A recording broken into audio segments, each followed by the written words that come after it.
Oh yes, or maybe oh no. We are going to do a blind taste off and comparison and review on 2 Madeira cask finished ryes. Yeah, you guys know I'm excited about this. Not really, but let's go.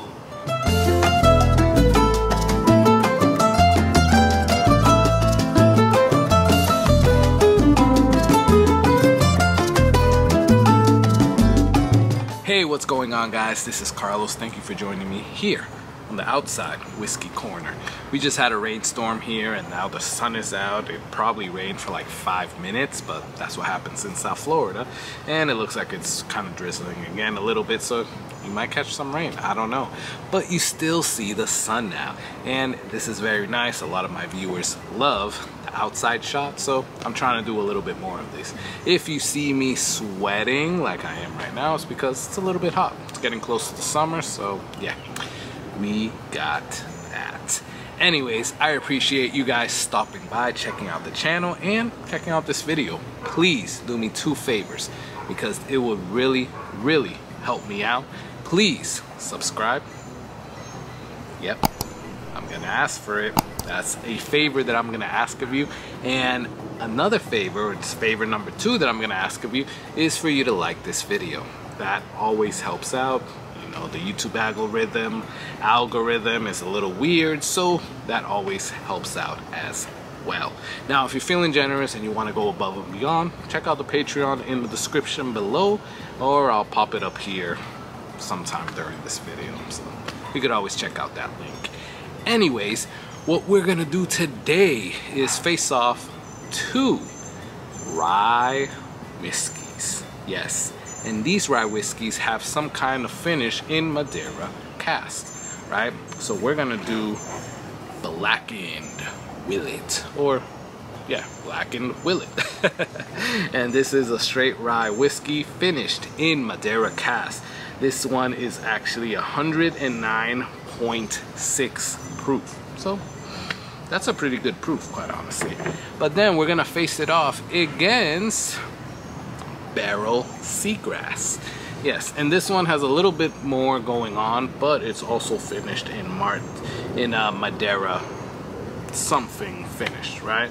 So this is finished in Martinique rum, Madeira, apricot, brandy, barrel. So it has Madeira in it as well. So they're kind of similar. When I tasted Willett Blackened, I was like, wow, this reminds me a little bit of the Barrel Seagrass. So I wanted to see how they actually compare against each other. Just to let you guys know, if you don't know, Barrel Seagrass is, yeah, at least in my area, it's usually found everywhere and it's 90 bucks. Blackened Willett comes and it goes, right? Sometimes you're able to find it, sometimes you're not. Like right now, my local Total Wine, they got 2 bottles and they're $200, right? I bought this one for 140 bucks. Barrel Seagrass cost me 90 bucks, right? And it's always on the shelf. This one, 140, and now you can't find it for less than 200, 250. I even seen a place selling it for 350. So hey, is it good? Yeah, I think it's really good, and I'm glad that I bought it. I love rye whiskeys from Willett, right? I mean, I've only tasted the 4-year rye cask strength, but it's one of my favorite ryes. And this doesn't disappoint because I still taste like that Willett rye in there.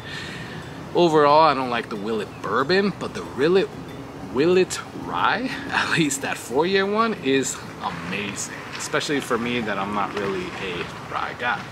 Now, we're gonna face these off because I wanna know, is it really worth chasing Blackened Willett and paying that extravagant price?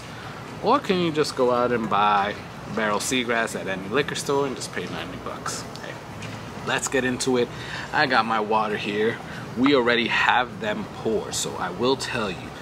We have Blackened Willett here in the, I guess, a Glencairn with nothing on it. There's nothing on the bottom either. And then we got Barrel Seagrass in the Glencairn with a little crown on it. It's it's etched in there, but unless you actually touch it, you can't really see it, right?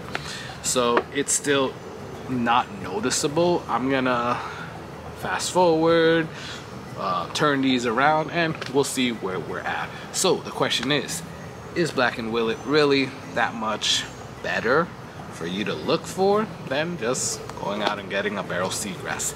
Let's go.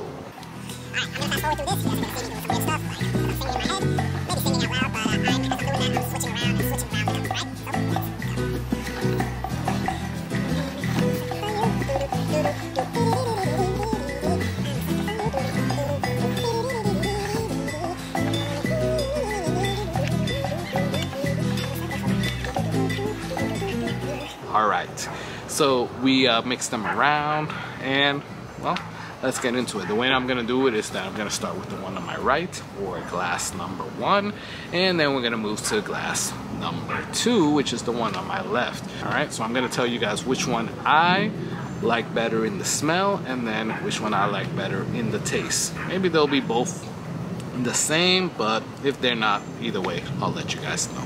So let's get into it. All right, glass number 1, the one on my right, and I'm grabbing it kind of weird because I'm not trying to look at it or even touch the little crown. So let's go. Let's smell it. So I'm getting rye, right? Rye right off the top. You get a little bit of wine in there, or something sweet. I'm not gonna say it's wine, but it's definitely something sweet, like something very fruit forward. So let me go back in.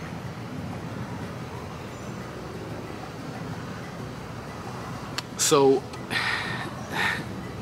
the power of persuasion is really big, because I saw the apricot and the apple on the Barrel Seagrass, and that's what I'm kind of smelling right now. So I don't know if it's actually truly what I'm smelling, or is it because I know that it says apple and Martinique brandy or apricot brandy, that, you know, I'm making myself feel that that's what it is. So let's go in for another smell, and then we'll move to glass number 2.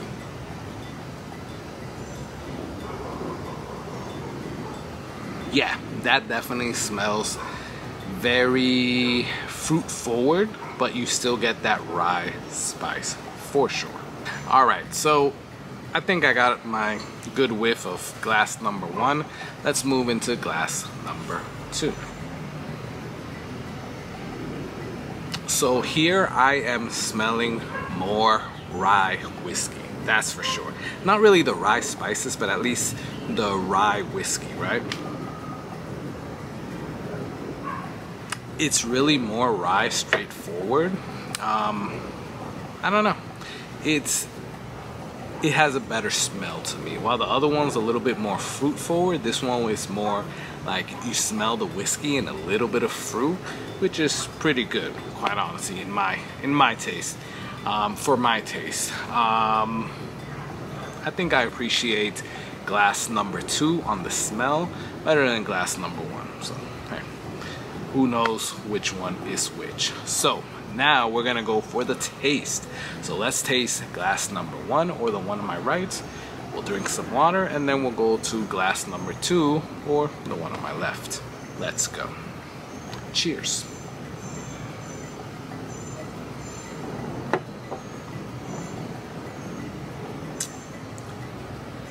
Wow, that's like, bah, hitting me right in the mouth with rye spices, fruits, maybe some raisins, some grapes, some caramel, some toffee, maybe a little bit of brown sugar. Wow, I'm like just getting a explosion in my mouth. But I will say, everything went away really quickly except for the spiciness. I'm feeling a little bit of tingling in the tip of my tongue, but everything else just went away really quick. So let's go in for another taste of that one. Cheers.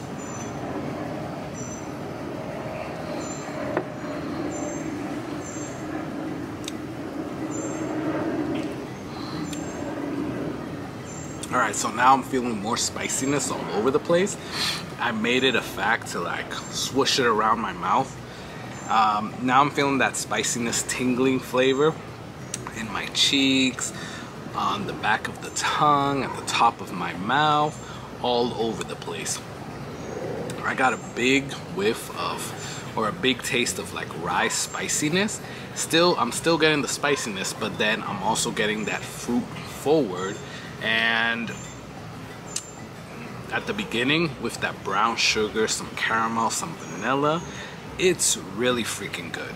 I'm not gonna front. Like this, for being a rye whiskey, I would drink this. I don't know what it is, and I don't want to assume that it's anything over the other, but it's really freaking good. Let me take some water and let's go into glass number 2, or the one on my left. I have to say that I'm still feeling a little bit of tingling in my senses, so I'll need a little bit more water, but we're gonna move on to glass number 2, or the glass on my left now. So, cheers.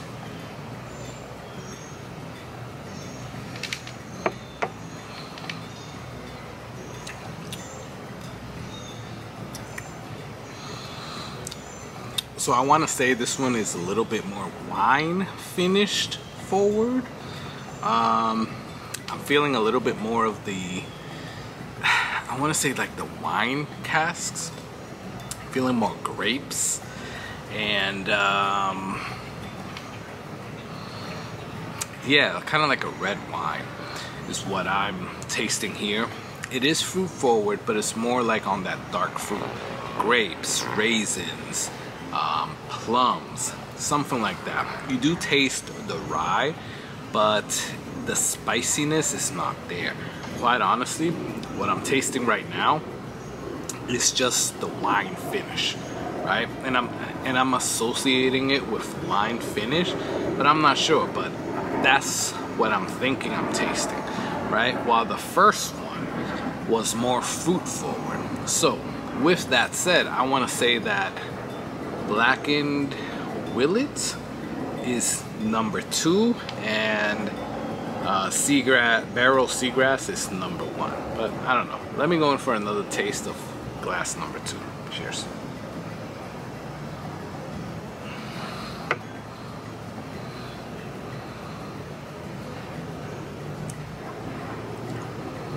Alright, so now I made it a point to like move around my mouth. I'm getting a little bit of spiciness, more spiciness right now, but not as much as I was getting on glass number 1. It's still kind of tasting more like a wine to me, so that's why I'm saying I'm thinking this is more Blackened Willett. It's not bad, right? But I think I like the rum cask a little bit better, or the fruit forwardness of glass number 1 versus this one in glass number 2. So I'm intrigued to see which one is which, so let's just go see. Alright, and yeah, just like I knew. So Blackened Willett was the one with nothing on it, and Barrel Seagrass was the one with the little crown. So right and left, first glass, second glass. So yeah, alright. A few things I gotta say. I'm off of wine finish bourbons or whiskeys, right? Let's say whiskeys, right? I'm kind of on strike. I'm not gonna buy another one, whether it's sherry, Madeira, port, I don't care. I am not buying another whiskey with a wine cask finish. That's one. So this could be saying that I don't want that, right? It could be my bias, but I like glass number 1, which obviously was Barrel Seagrass, because it had that rum and brandy finish, which I think goes with my palate a little bit more than the wine cask finish, right? Either way, I like my whiskey without any finish, but if I had to pick and choose, I'd rather have a brandy and a rum finish than a wine cask finish, quite honestly. So I'm gonna say that, well, if I had my choice, if I saw both of these on the store shelf, and one was 140, which is what I bought Blackened for, the other one was 90 bucks, and I've tasted both of them, which one would I go with? Barrel Seagrass, quite honestly. I know there's some people that don't like Barrel Seagrass. I know there's some people that speak highly about Blackened Willett, and hey, it's a great bottle. I'm not saying anything about it bad, but in this comparison, I'd rather have the Barrel Seagrass than the Blackened Willett. That's just my taste. Let me know what you guys think. Let me know which one you would prefer. Have you ever done this comparison? My next comparison, quite honestly, is doing a Midwinter's Night Dram against one of the other port wine finished whiskeys that I have. And we're gonna see if it's really worth that extra price tag. I wanted to put out a few of these for you because, quite honestly, we spend a lot on whiskey, guys. I've calculated some of the whiskey bottles that I have, and whether I bought it at a good price or not, secondary prices are just through the roof, right? So somebody going to pay secondary prices on something, is it better for you just buy something on the shelf? Probably 9 times out of 10 it is, right? So that's why I want to do these type of comparisons. That's why I want to bring this to you, because, you know, if I could save you guys money, that's, you know, that's a job well done for me. So anyways, let me know what you guys think. Have you guys done this comparison? Have you tasted Barrel Seagrass? Have you tasted Blackened Willett? Which one do you like more? Or what do you think about each of them separately? You know, let me know your thoughts below. Comment below. Please do me the favor and subscribe. But please pair that up with a like to this video, because that will really help me out. And again, if you're feeling generous, if you want to go above and beyond, not just stay the status quo, definitely go overboard. Please check out the Patreon in the description, as that will truly help me out. Either way, you know what, I'm gonna put these two together and we're gonna see what happens, and then I'm gonna enjoy this, but I want you to enjoy that whiskey. Cheers.